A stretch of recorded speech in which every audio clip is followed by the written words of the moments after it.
Halo semuanya, hari ini kita bakal bongkar rahasia dari sesuatu yang sebenarnya ada di sekitar kita tiap hari. Pecahan. Siap? Yuk kita langsung mulai aja. Coba deh bayangin, kamu lagi pesan pizza sama teman-teman. Gimana caranya biar semua kebagian sama rata? Atau pas lagi motong kue ulang tahun?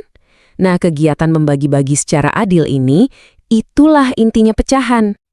Dan ternyata di matematika, ada loh bahasa khususnya buat ngomongin soal bagi-bagi yang adil ini. Oke, kita mulai dari yang paling dasar dulu ya. Jadi, simpelnya begini. Pecahan itu ya sebagian dari sesuatu yang utuh. Kata kuncinya di sini adalah sama besar. Jadi, kalau balik lagi ke contoh pizza tadi, setiap potongannya harus sama ukurannya. Satu pizza utuh dipotong jadi 8 bagian yang sama persis, artinya ya tiap potong itu nilainya 1/8. Setiap pecahan mau kelihatannya serumit apapun, itu selalu cuma punya 2 bagian utama. Kalau kamu paham 2 bagian ini, wah semuanya jadi gampang. Gini nih cara bacanya. Ada yang namanya pembilang, itu angka yang di atas, dan penyebut, angka yang di bawah. Misalnya, kita punya pecahan 3/4. Angka 4 sebagai penyebut, itu kasih tahu kita kalau pizzanya dipotong jadi 4 bagian sama besar. Terus angka 3 sebagai pembilang, artinya kita lagi ngomongin 3 potong dari total 4 potong itu. Gampang kan? Oke, sekarang kita udah tahu nih apa itu pecahan. Waktunya naik level.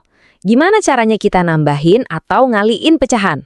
Tenang, ini lebih gampang dari yang kamu kira kok. Kita coba tantangan pertama, penjumlahan. Misalnya, kita mau nambahin 1/3 sama 1/4.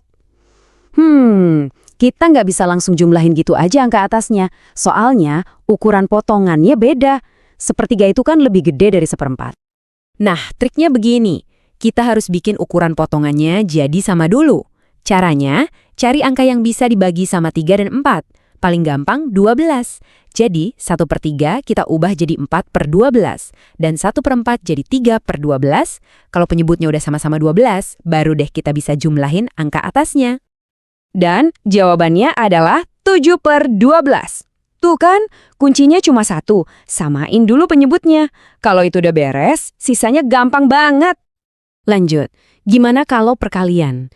Nah, ini kabar baiknya. Perkalian itu jauh lebih simpel.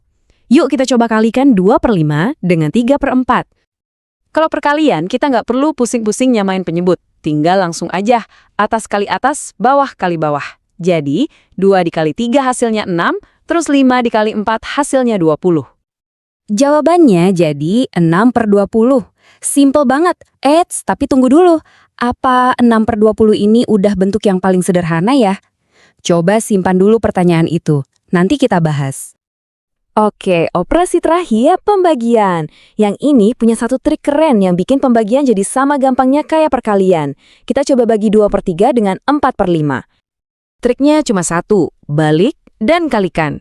Jadi, kita ambil pecahan yang kedua, yaitu 4/5, terus kita balik jadi 5/4. Habis itu, operasinya kita ganti dari bagi jadi kali. Nah, kalau udah gini, tinggal kita kalikan aja kayak biasa. 2/3 dikali 5/4. Hasilnya adalah 10/12. Jadi, ingat ya, kalau pembagian, pecahan kedua dibalik, terus dikali. Beres. Nah, ingat kan tadi pertanyaan saya soal 6/20? Sekarang kita bahas gimana caranya bikin pecahan jadi lebih rapih. Namanya menyederhanakan pecahan. Dan ini penting banget biar hitungan kita efisien. Jawaban kayak 6/20 atau 10/12 itu sebenarnya udah benar. Tapi, angkanya kegedean. Bisa nggak sih kita tulis pakai angka yang lebih kecil, tapi nilainya tetap sama? Jawabannya, tentu aja bisa. Biar gampang, kita pakai contoh baru ya, 6/8. Bayangin aja kamu punya 6 potong pizza dari total 8 potong. Caranya, kita cari angka paling besar yang bisa membagi 6 sama 8. Angka berapa? Yap, angka 2. Kalau udah ketemu, tinggal kita bagi aja deh atas dan bawahnya dengan angka 2. 6 bagi 2 jadi 3, 8 bagi 2 jadi 4. Dan inilah hasilnya. 3/4. Nilainya sama persis loh sama 6/8, tapi ditulis dalam bentuk yang paling simpel. Kelihatannya lebih rapih dan lebih enak buat ngitung lagi nanti. Oke, kita udah bahas semuanya nih, dari definisi sampai cara menyederhanakan. Tapi pertanyaan paling pentingnya, buat apa sih kita belajar ini semua? Nah, sekarang kita sambungin lagi semuanya ke dunia nyata. Dan ternyata pecahan itu ada di mana-mana. Dari resep kue yang butuh setengah sendok teh garam, sampai pas kita bilang, ketemu 1/4 jam lagi ya. Paham pecahan itu artinya kita paham gimana dunia di sekitar kita ini diukur dan dibagi-bagi. Kutipan ini bener banget. Pecahan itu bukan cuma soal pelajaran matematika di sekolah. Ini tuh alat yang penting banget buat kita menjalani hidup sehari-hari. Jadi setelah ini, coba deh perhatiin sekitar kamu. Pas lagi bagi-bagi makanan, lihat diskon 50%, atau pas lagi masak, sadar atau enggak kamu lagi pakai pecahan. Nah, pertanyaannya sekarang, dengan pemahaman baru ini, bagian mana dari duniamu yang bakal kamu lihat dengan cara yang beda? Sampai ketemu lagi.